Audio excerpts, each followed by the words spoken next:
You want an iPad, but you look at this one and you wonder, what if it was minier? Really, Greg? We're doing Dr. Evil references in 2024? Okay, focus. Yes, if you watched Apple's last event, you are surely disappointed about the lack of an iPad mini update. And it especially felt like an afterthought when we saw Apple even give the regular iPad some love by giving it a price cut. But even the mini, the oldest iPad in the lineup, received no such love. In fact, it's been 970 days since Apple updated the iPad mini. That's 31 months, 2.6 years since Apple has refreshed this product, making it the longest time ever between updates in the entire history of the iPad mini.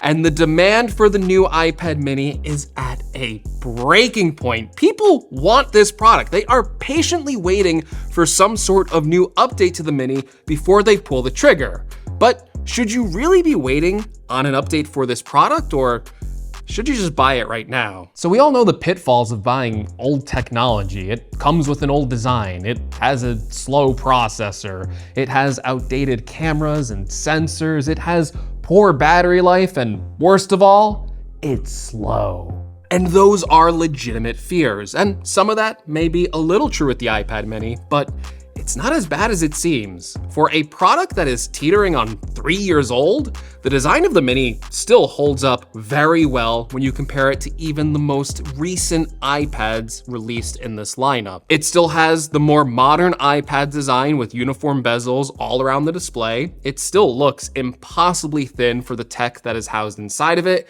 It is ultra lightweight and made of a premium aluminum body. It even has a magnetic charging attachment for the Apple Pencil, just like the iPad Air and iPad Pro, while the regular iPad still doesn't. Even some design elements that bother me with the regular iPad or the iPad Air feel more at home on the mini, like the Touch ID sensor being located on the power button. It's actually easier to reach on the smaller iPad mini size, so I don't mind it that much. The mini's front-facing camera is still in the portrait orientation, although honestly, I kind of don't mind it in a tablet form factor where you're really not going to dock it up to a keyboard. It works just fine.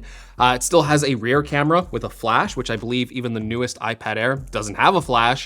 And hey, it came with USB-C at the time, so it's still good. And it's the fast USB-C 3.1 port, which is something the iPhone 15 doesn't have, the regular one, and the regular iPad. They have the slow 48 megabits per second USB-C port. So when you actually start to look at the specs, some of the things that you would expect to be old and outdated aren't, and newer Apple products are kind of a little more outdated than even this.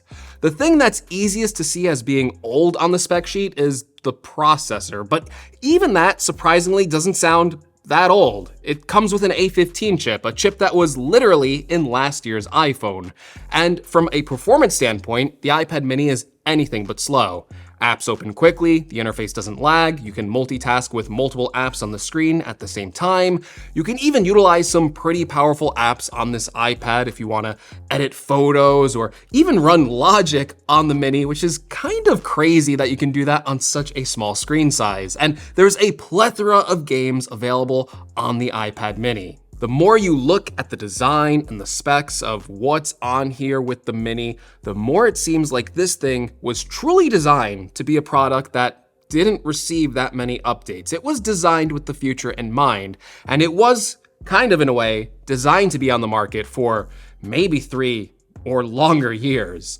But it doesn't mean that there aren't weak points, and perhaps the biggest weak point that kind of hampered this premium experience for me is the display. Now listen, I'm not saying that for most people, the iPad mini display won't be fine, because it kind of is.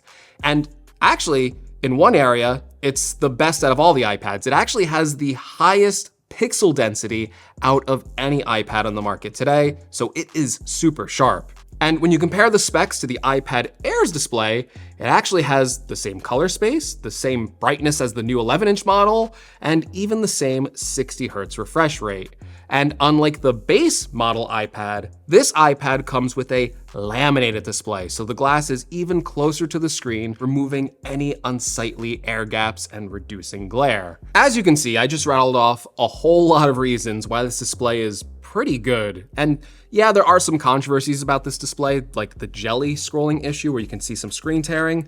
Honestly, when I'm using the Mini, I really don't notice it all that much, so it's not a big deal to me, and I don't think it's a big deal for the vast majority of users out there. But what will be disappointing for you is that the chances are, if you are buying an iPad Mini in 2024, and because of its small size, it's very likely you already have screens in your life around this form factor that are just flat out better than this one. iPhones since the iPhone X have had OLED screen technology, which introduced brighter displays with deeper black levels and better colors, a less washed out image and appearance compared to the standard LCD display that the iPad Mini still uses.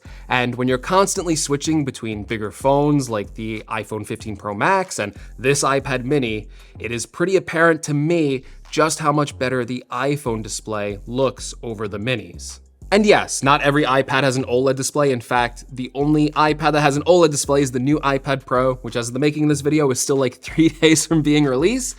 So it's not like a big fault of the Mini, but again, for me, it's a little bit more noticeable because when I use my Pro Max, I feel like the screen sizes are kind of similar. Like this is more phone-like in a way. And I just noticed that the LCD screen just isn't as good as my phone screen. However, and this may sound strange, after just saying that, I truly believe a lot of this stuff doesn't matter. Because it doesn't matter if the iPad Pro has an OLED display or your iPhone has an OLED display. This is an iPad Mini, and it does things differently than those products. And if you want an iPad Mini, you kind of need to be comfortable with the idea of not owning the latest and greatest in cutting edge technology. And I think that's okay for anyone that wants to experience this unique form factor. With phones getting so big, you might even ask, why does the world need an iPad Mini? What can it do better than what I can already do on my iPhone? Well, actually, still quite a lot. A 1.6 screen inch difference might not sound like a lot, but it's enough to make the Mini its own unique experience. At home, it's a much better form factor for browsing the web, reading through emails, and the ultimate iPad form factor for reading a book on, and don't even get me started how great it is to read manga on this device. Its small size also makes it a really great device for picking up and using it in short bursts and then setting it down again. I also love using the Mini to watch YouTube on in bed, or use the smart cover to prop it up when I'm in the kitchen as a way to watch videos or easily look up recipes, or both at the same time. Because it is running iPadOS and has a wider aspect ratio than your phone, it also excels at multitasking for smaller tasks. On the go, its small size means that unlike bigger iPads, you can actually pretty easily fit this into a moderately sized jacket pocket, and it's not that big of a pain to bring with you when you're carrying other devices like a laptop. It would look out of place to be reading on the subway with a bigger iPad, but with the Mini, it looks perfectly fine. And if you opt to get an Apple Pencil, it also excels as the dream scenario for a small digital notebook that you can bring with you anywhere. There's a plethora of notebook apps available for the iPad, and jotting down notes when you're at the cafe or marking down tasks that you have to do for later just feels at home on this smaller form factor. And while I wouldn't really recommend the iPad Mini for professional use, it doesn't mean it's not impossible either. Like, there are some pretty powerful apps you can get on this. Like I mentioned before, you can get Logic running on the Mini. There are drawing apps where you could sketch out a design before moving over to a larger display. And there are photo editing apps that, even though the Mini screen size may not be ideal, it's a whole lot easier to work on the Mini than it is on the smartphone. And while I assume gaming on a bigger iPad would be a better experience, if you're using touchscreen controls, I actually prefer playing games on the Mini because the smaller size is easier to hold for long gaming sessions, and the controls are easier to reach, while still providing a big enough screen for gameplay. Games, music, entertainment, browsing the web, email, books, the list goes on and on and on. The size of the Mini makes it an incredibly versatile device when you compare it to your phone, but it's still small enough that it doesn't want to take over your work life. I said this in my initial review, and it still holds true after all this time. The iPad Mini is the purest vision of what the original iPad offered. It's a tablet There's no smart connector on the back. There's no first-party keyboard accessories. And there's no chance that this device is going to become your primary computer. Absolutely zero freaking chance. It's not designed for that. It's a third device that you occasionally use for certain tasks. It's a tablet through and through in a world of complicated iPad setups, and that's something to be admired. I love it for this reason. But then again, if you're looking to buy something that is $500, you may want it to do more than that. And I don't blame you, right? Buying this as a fun third device is kind of excessive too. And because it can't run applications like Final Cut Pro, or it can't access the latest AAA level games that require an M series chip to run on the iPad, and it can't use newer accessories like the Apple Pencil Pro, you kind of in a way go, is this really a smart investment? Because no one wants to buy an old, outdated piece of tech, especially when there's a new one coming out. But to really consider purchasing an iPad mini, not only do you have to be comfortable making these kinds of sacrifices, but even if a new one is released, I think eventually you'll run through that same slow update cycle, just like this one. If you wait, it's all but assured, eventually I hope, unless Apple gets rid of the mini, that you will get a better product. Perhaps one with a better screen, a faster chip, but still, that new iPad mini is going to carry the same philosophy as this one. And even though it may have some new shiny things, the general user experience will be the same. So, should you buy an iPad mini in 2024? Should you buy this old model? This might shock you, but I say go for it. But be smart about it. Try not to pay the full $500 asking price. Look around at third-party sites like Amazon or Best Buy, where you can sometimes snag the mini for $100 off. Or if that fails, try Apple's refurbished store to see if there's any available to purchase. Buying an older product seems less like a sting if you can get a good deal on it. So, those are my thoughts on the iPad mini, an old device, but one that shockingly holds up very well. And it's a unique experience that any other iPad, even the newest ones released just a few days ago, can't replicate.